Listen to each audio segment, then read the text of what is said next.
মনে হচ্ছে আপনাদের সবার মন খারাপ। সবার কাছে একটু শুনি, কেমন আছি সবাই? অসংখ্য ধন্যবাদ।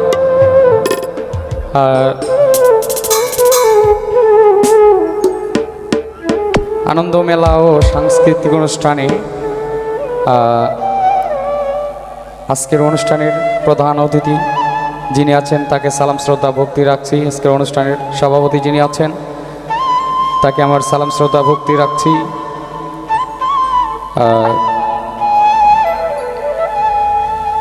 স্টেজে উপস্থিত আছেন অনেক গণ্যমান্য ব্যক্তিবর্গ, তাদের প্রতি আমি সালাম শ্রদ্ধা ভক্তি রাখছি। দূর দূরান্ত থেকে গান শোনার জন্য, অনুষ্ঠান দেখার জন্য অনেক কষ্ট করে এসেছেন আমার যে প্রিয় ভাইয়েরা এবং মা বোনেরা যারা আছেন, তাদেরকে আমার সালাম